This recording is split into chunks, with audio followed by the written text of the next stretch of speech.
B Ed notes विभिन्न राज्यों के सभी विश्वविद्यालयों के छात्रों और विभिन्न परीक्षाओं की तैयारी में सहायता के लिए तैयार किए गए हैं। कृपया लाइक, शेयर और कमेंट करें। बी.एड 1 सेंट year paper 4 pedagogy of economics lecture 15 methods of teaching in economics. 1 व्याख्यान पद्धति लेक्चर मेथड का रूप बटा स्वरूप फॉर्म ऑफ लेक्चर मेथड। व्याख्यान पद्धति एक पारंपरिक शिक्षण विधि है जिसमें शिक्षक विद्यार्थियों के सामने किसी विषय को मौखिक रूप से समझाते हैं। इसमें शिक्षक केंद्र में होता है और विद्यार्थी केवल सुनने वाले श्रोता होते हैं। अर्थशास्त्र जैसे सैद्धांतिक विषयों को सरल भाषा में समझाने के लिए यह विधि प्रभावी मानी जाती है। इस पद्धति में शिक्षक पाठ की योजना बनाते हैं, मुख्य बिंदुओं को चुनते हैं और उन्हें क्रमबद्ध ढंग से कक्षा में प्रस्तुत करते हैं। यह पद्धति विशेष रूप से कॉलेज स्तर पर अधिक उपयोग में लाई जाती है। 2 व्याख्यान पद्धति के गुण बटा लाभ मेरिट्स ऑफ लेक्चर मेथड। समय की बचत, अधिक छात्रों को कम समय में शिक्षा देना संभव होता है। सैद्धांतिक विषयों के लिए उपयुक्त, अर्थशास्त्र जैसे विषयों में जहां अवधारणाओं की व्याख्या जरूरी होती है, यह पद्धति प्रभावशाली होती है। शिक्षक का नियंत्रण बना रहता है, शिक्षक पूरी कक्षा पर अपना ध्यान केंद्रित रख सकता है। कम संसाधनों की आवश्यकता, केवल शिक्षक और पाठ्य सामग्री की जरूरत होती है, अन्य साधनों की आवश्यकता नहीं होती। विषयवस्तु की गहन व्याख्या, शिक्षक अपने अनुभव और ज्ञान से विषय को अधिक स्पष्ट और विस्तारपूर्वक समझा सकते हैं। बड़ी कक्षाओं के लिए उपयोगी, अधिक संख्या में विद्यार्थियों को एक साथ पढ़ाने के लिए उपयुक्त है। 3 व्याख्यान पद्धति के दोष बटा सीमाएं डिमेरिट्स ऑफ लेक्चर मेथड। एक तरफा संवाद, छात्र केवल सुनते हैं, प्रतिभाग नहीं कर पाते, जिससे उनकी सक्रियता कम होती है। उबाऊ हो सकती है, लंबे समय तक सुनने से छात्र बोरियत महसूस कर सकते हैं और उनका ध्यान भटक सकता है। हर छात्र की समझ का ध्यान नहीं रखा जाता, सभी छात्रों की सीखने की क्षमता अलग अलग होती है, लेकिन व्याख्यान पद्धति सभी को एक ही तरीके से पढ़ाती है। प्रयोगात्मक और व्यावहारिक शिक्षा का अभाव। अर्थशास्त्र जैसे विषयों में आंकड़ों का विश्लेषण, ग्राफ, चार्ट आदि को समझाने के लिए अतिरिक्त तरीकों की जरूरत होती है। प्रश्न पूछने का अवसर कम होता है, छात्र शिक्षक से तुरंत संवाद नहीं कर पाते, जिससे उनकी शंकाएं स्पष्ट नहीं होती। रटने की प्रवृत्ति को बढ़ावा, जब केवल सुनाया जाता है तो छात्र याद करके पास होने की कोशिश करते हैं, न कि समझने की। निष्कर्ष कंक्लूजन। व्याख्यान पद्धति अर्थशास्त्र जैसे विषयों के लिए उपयोगी जरूर है, लेकिन इसे इंटरैक्टिव विधियों, ऑडियो विजुअल साधनों और प्रश्नोत्तर तकनीक के साथ मिलाकर प्रयोग किया जाए तो शिक्षा अधिक प्रभावशाली हो सकती है। Discussion method is better than lecture method and what are its limitations. विषय चर्चा विधि डिस्कशन मेथड लेक्चर विधि लेक्चर मेथड से बेहतर क्यों है और इसकी सीमाएं क्या हैं? चर्चा विधि क्यों बेहतर है? सक्रिय सहभागिता एक्टिव पार्टिसिपेशन। इसमें सभी छात्र अपनी राय और विचार व्यक्त कर सकते हैं, जिससे सीखने की प्रक्रिया अधिक प्रभावी बनती है। समस्या समाधान कौशल प्रॉब्लम सॉल्विंग स्किल्स। छात्र विश्लेषण करते हैं, तर्क करते हैं और निष्कर्ष निकालते हैं, जिससे उनके सोचने की क्षमता बढ़ती है। सहयोगात्मक अधिगम कोलैबोरेटिव लर्निंग। समूह में विचार विमर्श करने से टीम वर्क और संवाद कौशल का विकास होता है। रुचिकर शिक्षण इंटरेस्टिंग लर्निंग। यह विधि उबाऊ नहीं होती, छात्र अधिक ध्यान केंद्रित रखते हैं। आत्मविश्वास का विकास कॉन्फिडेंस बिल्डिंग। छात्र जब अपने विचार सामने रखते हैं तो उनका आत्मविश्वास बढ़ता है। चर्चा विधि की सीमाएं लिमिटेशंस ऑफ डिस्कशन मेथड। समय की अधिक आवश्यकता, टाइम कंज्यूमिंग। एक विषय पर चर्चा में अधिक समय लग सकता है, जिससे पाठ्यक्रम पूरा करना कठिन हो सकता है। नियंत्रण की कमी, लैक ऑफ कंट्रोल। कभी कभी चर्चा विषय से भटक सकती है और शिक्षक के लिए नियंत्रण रखना कठिन हो जाता है। सभी छात्र सक्रिय नहीं होते, अनइक्वल पार्टिसिपेशन। कुछ छात्र बहुत बोलते हैं जबकि कुछ चुप रहते हैं, जिससे असंतुलन होता है। ज्ञान की गहराई की कमी, लैक ऑफ डेप्थ। चर्चा में तथ्यात्मक या तकनीकी ज्ञान की गहराई नहीं आ पाती, जो लेक्चर विधि से मिलती है। शिक्षक की भूमिका सीमित, लिमिटेड रोल ऑफ टीचर। शिक्षक मार्गदर्शक की भूमिका में होता है, जिससे वह सभी जानकारियां सीधे नहीं दे पाता। निष्कर्ष, conclusion.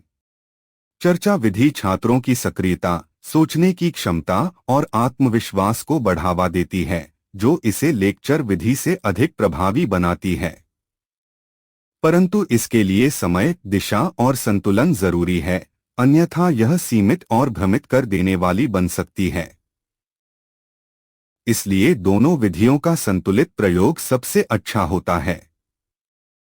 Classification of survey in the field of education.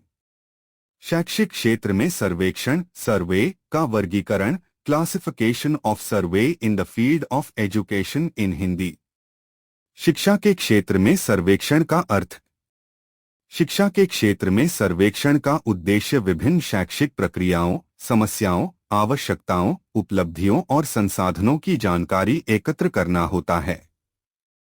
इससे नीतियां बनाने, पाठ्यक्रम सुधारने और शिक्षण प्रशिक्षण की गुणवत्ता बढ़ाने में मदद मिलती है। शिक्षा के क्षेत्र में सर्वेक्षण का वर्गीकरण। शैक्षिक सर्वेक्षण को विभिन्न आधारों पर वर्गीकृत किया जा सकता है। एक, उद्देश्य के आधार पर, on the basis of purpose. एक, वर्णनात्मक सर्वेक्षण, डिस्क्रिप्टिव सर्वे। किसी स्थिति, संस्था या प्रक्रिया का वस्तुनिष्ठ वर्णन किया जाता है। उदाहरण, विद्यालयों में छात्र शिक्षक अनुपात का सर्वेक्षण। दो, विश्लेषणात्मक सर्वेक्षण, एनालिटिकल सर्वे। किसी समस्या के कारणों और प्रभावों का विश्लेषण किया जाता है। उदाहरण, ग्रामीण छात्रों की कम उपलब्धि के कारणों का अध्ययन। 3, तुलनात्मक सर्वेक्षण, कंपैरेटिव सर्वे। दो या अधिक स्थितियों, समूहों या क्षेत्रों की तुलना की जाती है। उदाहरण, सरकारी और निजी विद्यालयों की शैक्षिक उपलब्धियों की तुलना।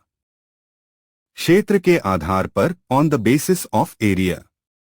एक, स्थानीय सर्वेक्षण, लोकल सर्वे किसी विशेष स्कूल, गांव या शहर के स्तर पर किया जाता है। दो, राज्य स्तरीय सर्वेक्षण, स्टेट लेवल सर्वे किसी राज्य विशेष के विद्यालयों या शिक्षण संस्थाओं पर केंद्रित। तीन, राष्ट्रीय सर्वेक्षण, नेशनल सर्वे पूरे देश की शिक्षा व्यवस्था पर आधारित, जैसे नेशनल अचीवमेंट सर्वे, NAS। तीन, विषय के आधार पर, on the basis of subject matter. एक, पाठ्यक्रम संबंधी सर्वेक्षण, करिकुलम सर्वे। विभिन्न विषयों के पाठ्यक्रम की उपयुक्तता का मूल्यांकन।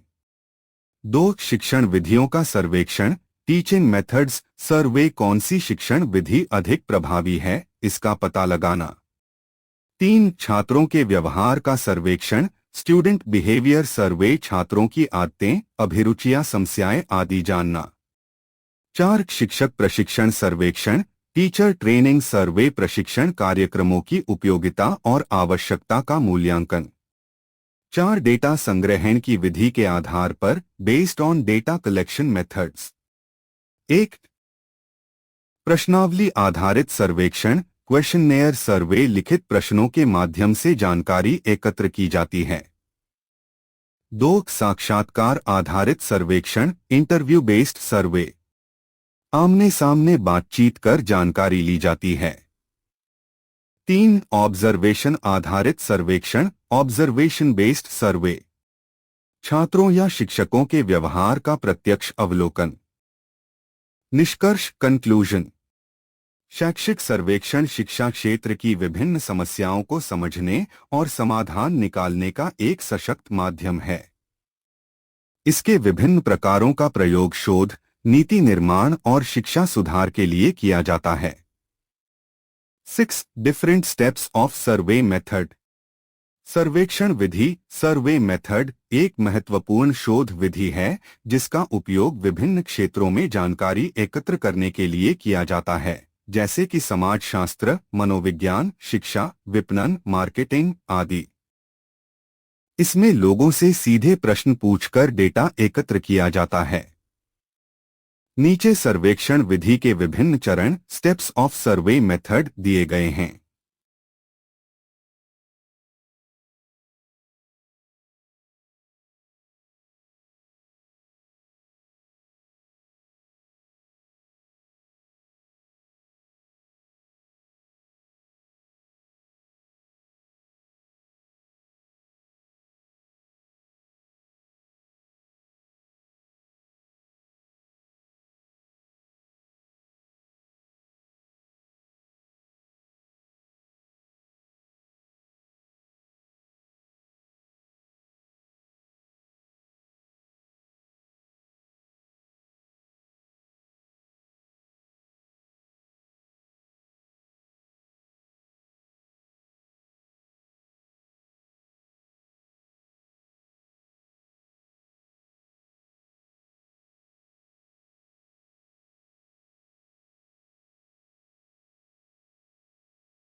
निष्कर्ष कंक्लूजन। शैक्षिक सर्वेक्षण शिक्षा क्षेत्र की विभिन्न समस्याओं को समझने और समाधान निकालने का एक सशक्त माध्यम है। इसके विभिन्न प्रकारों का प्रयोग शोध, नीति निर्माण और शिक्षा सुधार के लिए किया जाता है। 6 different steps of survey method सर्वेक्षण विधि सर्वे मेथड एक महत्वपूर्ण शोध विधि है जिसका उपयोग विभिन्न क्षेत्रों में जानकारी एकत्र करने के लिए किया जाता है, जैसे कि समाजशास्त्र, मनोविज्ञान, शिक्षा, विपणन, मार्केटिंग आदि। इसमें लोगों से सीधे प्रश्न पूछकर डेटा एकत्र किया जाता है। नीचे सर्वेक्षण विधि के विभिन्न चरण स्टेप्स ऑफ सर्वे मेथड दिए गए हैं। 1 समस्या की पहचान और उद्देश्य का निर्धारण। सबसे पहले यह स्पष्ट किया जाता है कि सर्वेक्षण क्यों किया जा रहा है। उदाहरण, क्या यह किसी उत्पाद की संतुष्टि जानने के लिए है या किसी सामाजिक मुद्दे पर राय जानने के लिए। 2 जनसंख्या पॉपुलेशन और नमूना सैंपल का चयन। तय करना कि किन लोगों से जानकारी एकत्र की जाएगी। पूरी जनसंख्या से डेटा एकत्र करना कठिन होता है, इसलिए उसके एक प्रतिनिधि समूह सैंपल को चुना जाता है। 3 सर्वेक्षण के प्रकार का चयन।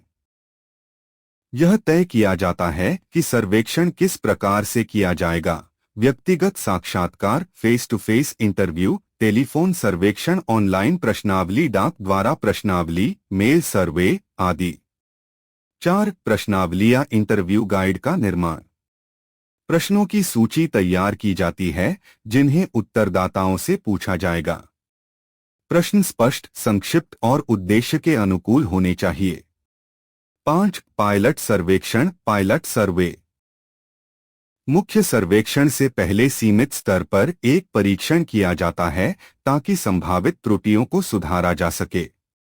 6 डेटा संग्रहण डेटा कलेक्शन। चयनित उत्तरदाताओं से प्रश्न पूछकर या प्रश्नावली देकर जानकारी एकत्र की जाती है। 1 समस्या की पहचान और उद्देश्य का निर्धारण। सबसे पहले यह स्पष्ट किया जाता है कि सर्वेक्षण क्यों किया जा रहा है। उदाहरण, क्या यह किसी उत्पाद की संतुष्टि जानने के लिए है या किसी सामाजिक मुद्दे पर राय जानने के लिए। 2 जनसंख्या पॉपुलेशन और नमूना सैंपल का चयन। तय करना कि किन लोगों से जानकारी एकत्र की जाएगी। पूरी जनसंख्या से डेटा एकत्र करना कठिन होता है, इसलिए उसके एक प्रतिनिधि समूह सैंपल को चुना जाता है। 3. सर्वेक्षण के प्रकार का चयन। यह तय किया जाता है कि सर्वेक्षण किस प्रकार से किया जाएगा। व्यक्तिगत साक्षात्कार, face to face interview, telephone सर्वेक्षण, ऑनलाइन प्रश्नावली, डाक द्वारा प्रश्नावली, मेल सर्वे आदि। 4. प्रश्नावली या इंटरव्यू गाइड का निर्माण। प्रश्नों की सूची तैयार की जाती है जिन्हें उत्तरदाताओं से पूछा जाएगा। प्रश्न स्पष्ट, संक्षिप्त और उद्देश्य के अनुकूल होने चाहिए। 5. पायलट सर्वेक्षण, पायलट सर्वे। मुख्य सर्वेक्षण से पहले सीमित स्तर पर एक परीक्षण किया जाता है ताकि संभावित त्रुटियों को सुधारा जा सके। 6. डेटा संग्रहण, डेटा कलेक्शन। चयनित उत्तरदाताओं से प्रश्न पूछकर या प्रश्नावली देकर जानकारी एकत्र की जाती है। 7. डेटा का वर्गीकरण और विश्लेषण, क्लासिफिकेशन एनालिसिस। एकत्रित डेटा को व्यवस्थित किया जाता है और सांख्यिकीय विधियों द्वारा उसका विश्लेषण किया जाता है। 8. निष्कर्ष निकालना, ड्राइंग कंक्लूजन्स। विश्लेषण के आधार पर निष्कर्ष निकाले जाते हैं जो समस्या को समझने या समाधान सुझाने में सहायक होते हैं। 9. रिपोर्ट लेखन, रिपोर्ट राइटिंग। सर्वेक्षण की संपूर्ण प्रक्रिया और निष्कर्षों को एक रिपोर्ट के रूप में प्रस्तुत किया जाता है। परिभाषा, डेफिनेशन। भूमि उपयोग सर्वेक्षण, लैंड यूटिलिटी सर्वे एक ऐसी प्रक्रिया है जिसके द्वारा किसी विशेष क्षेत्र की भूमि के विभिन्न उपयोगों जैसे कृषि, आवासीय, औद्योगिक, वाणिज्यिक आदि का अध्ययन और विश्लेषण किया जाता है। इसका उद्देश्य यह जानना होता है कि भूमि का उपयोग वर्तमान में कैसे हो रहा है और भविष्य में किस प्रकार किया जा सकता है। भूमि उपयोग सर्वेक्षण के उद्देश्य, ऑब्जेक्टिव्स ऑफ लैंड यूटिलिटी सर्वे। भूमि की वर्तमान स्थिति और उपयोग की जानकारी प्राप्त करना। विभिन्न क्षेत्रों में भूमि का विभाजन समझना, जैसे खेती, उद्योग, जंगल, आवास आदि। योजनाकारों, प्लानर्स को शहरों, कस्बों या ग्रामीण क्षेत्रों के विकास में सहायता प्रदान करना। भूमि संरक्षण और सतत विकास, सस्टेनेबल डेवलपमेंट में मदद करना। भूमि के अनावश्यक और हानिकारक उपयोग को रोकना। सरकारी योजनाओं, नीति निर्धारण और भूमि सुधार में मदद करना। भूमि उपयोग के प्रकार, टाइप्स ऑफ लैंड यूज। कृषि भूमि, एग्रीकल्चरल लैंड, फसल उगाने के लिए प्रयुक्त। आवासीय भूमि, रेजिडेंशियल लैंड, रहने के लिए उपयोग। औद्योगिक भूमि, इंडस्ट्रियल लैंड, फैक्ट्रियों और उद्योगों के लिए। वाणिज्यिक भूमि, कमर्शियल लैंड, दुकानों, दफ्तरों, बाजारों के लिए। वन भूमि, फॉरेस्ट लैंड, जंगलों और वृक्षों से आच्छादित क्षेत्र। बंजर भूमि, बैरन लैंड, जिसका कोई उपयोग नहीं हो रहा। जल क्षेत्र, वाटर बॉडीज, झील, तालाब, नदियां आदि। भूमि उपयोग सर्वेक्षण के लाभ, बेनिफिट्स ऑफ लैंड यूटिलिटी सर्वे। भूमि का बेहतर प्रबंधन और विकास योजना बनाना। शहरीकरण और औद्योगिकीकरण को सही दिशा देना। प्राकृतिक संसाधनों का संरक्षण। आपदा प्रबंधन और पर्यावरणीय योजना में सहायक। सरकारी योजनाओं का प्रभावी कार्यान्वयन। सर्वे ऑफ मार्केट, बाजार सर्वेक्षण, सर्वे ऑफ मार्केट, हिंदी में विस्तृत जानकारी, परिभाषा, डेफिनेशन, बाजार सर्वेक्षण, मार्केट सर्वे एक ऐसी प्रक्रिया है जिसके तहत किसी उत्पाद, सेवा या बाजार से संबंधित जानकारी एकत्र की जाती है ताकि ग्राहकों की पसंद, मांग, प्रतिस्पर्धा और बाजार की संभावनाओं को समझा जा सके। यह व्यवसायों, कंपनियों, स्टार्टअप्स और नीति निर्धारकों के लिए निर्णय लेने में मदद करता है। बाजार सर्वेक्षण के उद्देश्य, ऑब्जेक्टिव्स ऑफ मार्केट सर्वे इन हिंदी। ग्राहकों की जरूरतों और प्राथमिकताओं को समझना, बाजार में किसी उत्पाद की मांग का अनुमान लगाना, प्रतिस्पर्धी कंपनियों और उनके उत्पादों का विश्लेषण करना, मूल्य निर्धारण प्राइसिंग की रणनीति तय करना, नए उत्पाद की संभावनाएं और प्रतिक्रिया जानना, विपणन मार्केटिंग की रणनीति तय करना, बाजार सर्वेक्षण के प्रकार टाइप्स ऑफ मार्केट सर्वे, उत्पाद सर्वेक्षण प्रोडक्ट सर्वे, किसी विशेष उत्पाद पर ध्यान केंद्रित, उपभोक्ता सर्वेक्षण कंज्यूमर सर्वे, ग्राहकों की राय आदतें और अपेक्षाएं जानने के लिए, प्रतिस्पर्धी सर्वेक्षण कॉम्पिटिटर सर्वे, प्रतिस्पर्धियों के उत्पादों और रणनीतियों का विश्लेषण, मूल्य सर्वेक्षण प्राइस सर्वे, विभिन्न ब्रांड्स के मूल्य की तुलना, संतुष्टि सर्वेक्षण कस्टमर सैटिस्फैक्शन सर्वे, ग्राहक कितना संतुष्ट है उत्पाद या सेवा से, बाजार सर्वेक्षण के लाभ बेनिफिट्स ऑफ मार्केट सर्वे, सही निर्णय लेने में सहायता, ग्राहक की आवश्यकताओं को समझना, उत्पाद सुधार और नवाचार में मदद, प्रतिस्पर्धा से आगे रहने में मदद, विपणन रणनीतियों को मजबूत बनाना, निवेश पर बेहतर लाभ ROI। Various types of a project and it's basic principles. अर्थशास्त्र शिक्षण में प्रोजेक्ट विधि क्या है? What is project method in teaching of economics? Project Vidhi project method एक शिक्षण पद्धति है जिसमें छात्रों को किसी वास्तविक जीवन की आर्थिक समस्या या स्थिति पर काम करने के लिए प्रेरित किया जाता है। वे समस्या की पहचान करते हैं, जानकारी एकत्र करते हैं, विश्लेषण करते हैं और निष्कर्ष निकालते हैं। इसमें छात्र स्वयं शोध करते हैं, योजनाएं बनाते हैं और व्यावहारिक गतिविधियों में भाग लेते हैं। यह विधि करके सीखने लर्निंग बाय डूइंग पर आधारित होती है और अर्थशास्त्र जैसे विषय में इसका प्रयोग छात्रों को व्यावहारिक अनुभव और समस्याओं को हल करने की क्षमता प्रदान करता है। अर्थशास्त्र शिक्षण में प्रोजेक्ट विधि के लाभ, advantages of project method in economics, project विधि की सीमाएं बटा हानियां, disadvantages of project method in economics, निष्कर्ष कंक्लूजन। प्रोजेक्ट विधि अर्थशास्त्र के शिक्षण में व्यावहारिकता, रुचिकर शिक्षण और गहन समझ विकसित करने का एक प्रभावशाली माध्यम है, लेकिन इसे अपनाते समय समय प्रबंधन, संसाधनों की उपलब्धता और सही मार्गदर्शन अनिवार्य होता है। यदि इन चुनौतियों को सुलझा लिया जाए तो यह विधि छात्रों को 21वीं सदी के कौशल प्रदान करने में अत्यंत सहायक है। समय सीमा के आधार पर on the basis of time duration.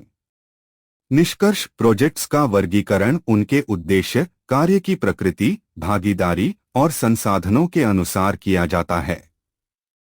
किसी भी प्रोजेक्ट को शुरू करने से पहले उसका सही वर्गीकरण समझना आवश्यक है ताकि उसके उद्देश्यों, तरीके और संसाधनों की उचित योजना बनाई जा सके।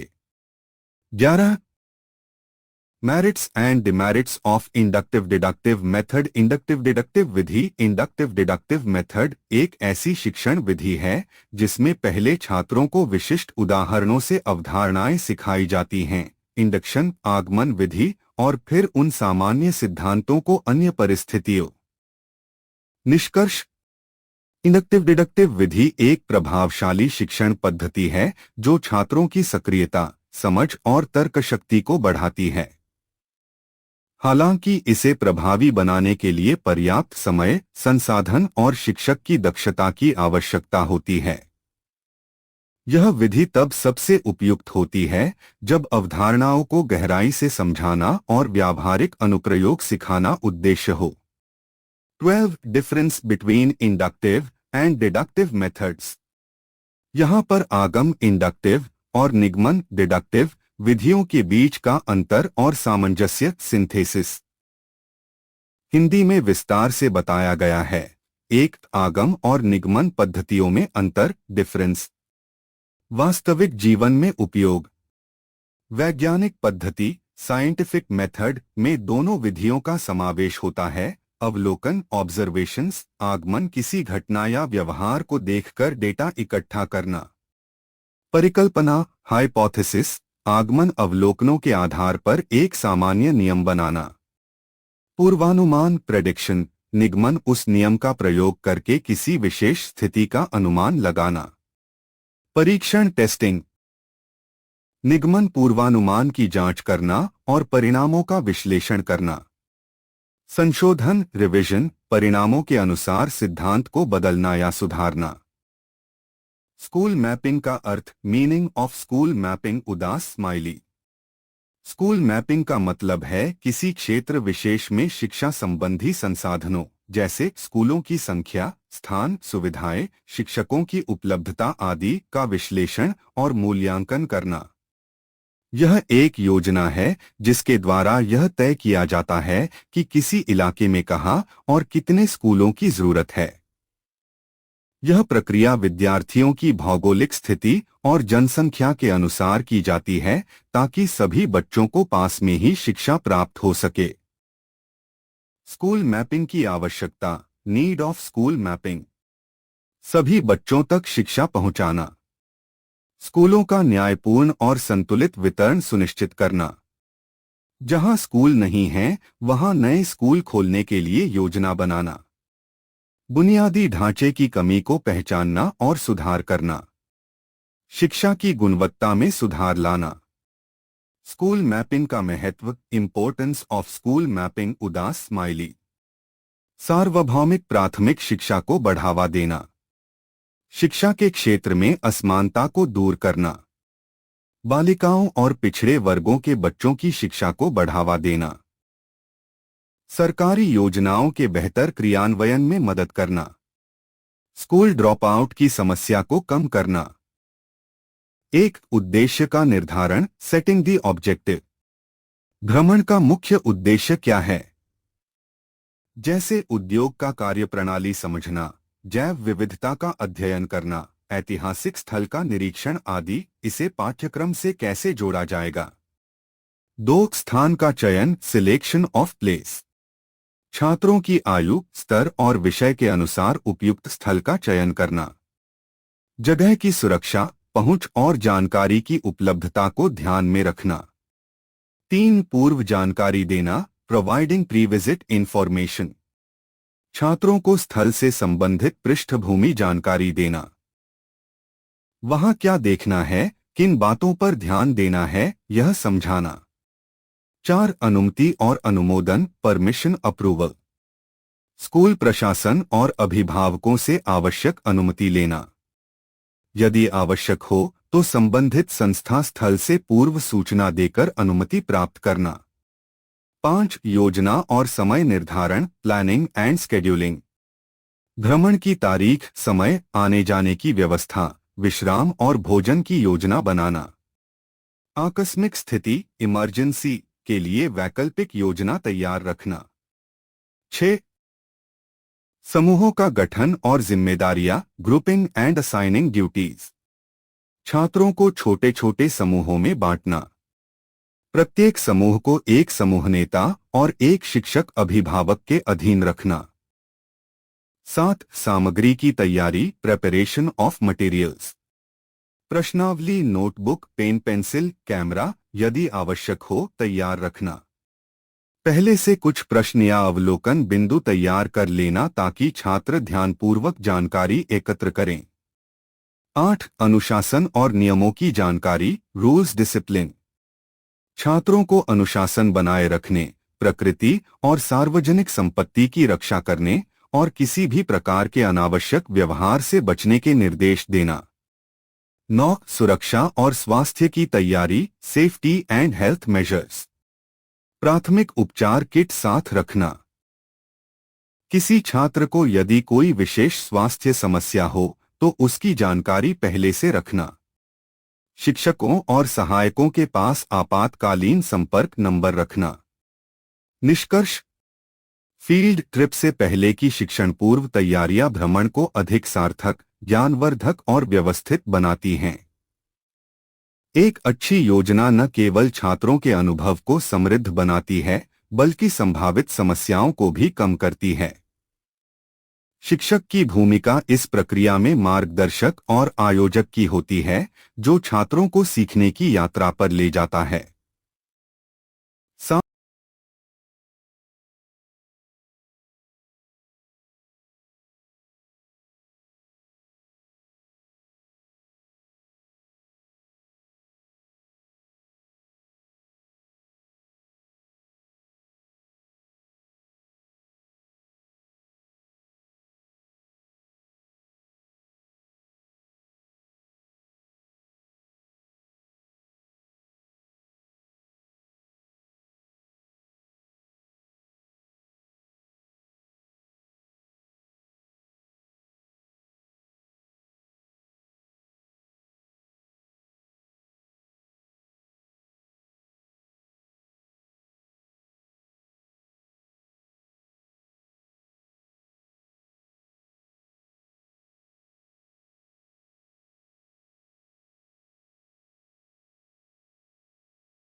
व्याख्यान विधि की हानियां, डिमेरिट्स ऑफ लेक्चर मेथड।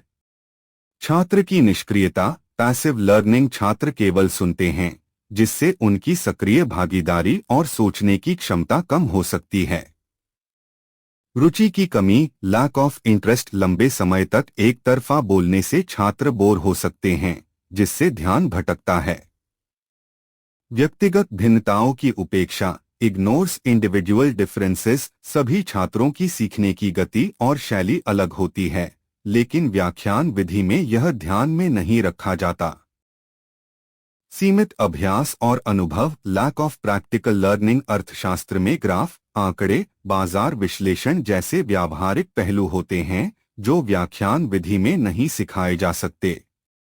प्रतिपुष्टि की कमी, लैक ऑफ इमीडिएट फीडबैक। छात्रों की समझ को तुरंत जांचना कठिन होता है, जिससे गलतफहमियां बनी रह सकती हैं। सवाल पूछने या चर्चा का सीमित अवसर, लिमिटेड इंटरैक्शन। छात्रों को प्रश्न पूछने या चर्चा में भाग लेने का मौका कम मिलता है। निष्कर्ष, कंक्लूजन। माध्यमिक स्तर पर अर्थशास्त्र पढ़ाने के लिए व्याख्यान विधि एक उपयोगी विधि हो सकती है, यदि शिक्षक अच्छे संप्रेषण कौशल और उदाहरणों का प्रयोग करे। लेकिन इसे अन्य शिक्षण विधियों जैसे चर्चा पद्धति, गतिविधि आधारित शिक्षण, ग्राफ विश्लेषण के साथ मिलाकर प्रयोग करना अधिक प्रभावी होता है, ताकि छात्रों की सक्रिय भागीदारी और समझ सुनिश्चित की जा सके। 18. The various methods of economics teaching employed at the higher secondary level. व्याख्यान विधि, लेक्चर मेथड। इसमें शिक्षक विषय वस्तु को मौखिक रूप से समझाता है। उपयुक्त तब होती है जब बड़ी संख्या में छात्रों को एक साथ पढ़ाना हो। लाभ, समय की बचत, विषय की विस्तृत जानकारी। हानि, छात्रों की सक्रिय भागीदारी कम। 2. चर्चा विधि, डिस्कशन मेथड। छात्र और शिक्षक मिलकर विषय पर चर्चा करते हैं। विचार विमर्श द्वारा अवधारणाओं की स्पष्टता बढ़ती है। लाभ, आलोचनात्मक सोच का विकास, रुचिकर वातावरण। हानि, समय की अधिक आवश्यकता। 3. प्रश्नोत्तर विधि, क्वेश्चन आंसर मेथड। इसमें शिक्षक और छात्र एक दूसरे से प्रश्न पूछते हैं। यह छात्रों की समझ और सक्रियता को बढ़ावा देती है। लाभ, फीडबैक तुरंत मिलता है, समझ का मूल्यांकन होता है। हानि, विषय की गहराई तक पहुंचना कठिन। 4. परियोजना विधि, प्रोजेक्ट मेथड। छात्र किसी आर्थिक विषय पर स्वयं कार्य करके ज्ञान अर्जित करते हैं। उदाहरण, ग्रामीण क्षेत्र में बेरोजगारी पर परियोजना। लाभ, व्यवहारिक ज्ञान, टीमवर्क का विकास। हानि, समय व संसाधन की आवश्यकता अधिक। 5. सांकेतिक विधि बटा ग्राफ पद्धति, ग्राफिकल मेथड। अर्थशास्त्र के सिद्धांतों को ग्राफ, चार्ट व डायग्राम के माध्यम से समझाना। लाभ, कठिन अवधारणाएं सरल होती हैं। हानि, तकनीकी समझ की आवश्यकता होती है। 6. सहायक शिक्षण विधियां, सप्लीमेंट्री मेथड्स। दृश्य श्रव्य माध्यम, audio visual aids, video, power point presentation, animation. Internet आधारित शिक्षण, ICT tools, online tools, data विश्लेषण। फील्ड विजिट, फील्ड विजिट्स छात्रों को बैंक, बाजार या उद्योगों का भ्रमण कराना। 7. सामूहिक चर्चा बटा संगोष्ठी, सेमिनार बटा ग्रुप डिस्कशन। छात्र एक विषय पर शोध कर प्रस्तुति देते हैं। लाभ, आत्मविश्वास व प्रस्तुतिकरण कौशल का विकास। हानि, सभी छात्रों की समान भागीदारी नहीं हो पाती। 8. अनुभव आधारित विधि, एक्सपीरियंशियल लर्निंग। बाजार मूल्य निर्धारण, मांगापूर्ति, मुद्रास्फीति आदि की वास्तविक घटनाओं से जोड़कर पढ़ाना। निष्कर्ष, कंक्लूजन। उच्च माध्यमिक स्तर पर अर्थशास्त्र शिक्षण के लिए कोई एक विधि पर्याप्त नहीं होती। शिक्षक को छात्रों की आवश्यकता, विषय की प्रकृति और उपलब्ध संसाधनों के अनुसार मिश्रित विधियों, एक्लेक्टिक अप्रोच का प्रयोग करना चाहिए। इससे छात्रों में न केवल ज्ञान बल्कि तर्कशक्ति, विश्लेषण क्षमता और समस्या समाधान जैसे जीवन कौशलों का भी विकास होता है। प्रिय विद्यार्थियों, कृपया इन वीडियो का लिंक अपने सभी मित्रों और सहपाठियों के साथ साझा करें। धन्यवाद।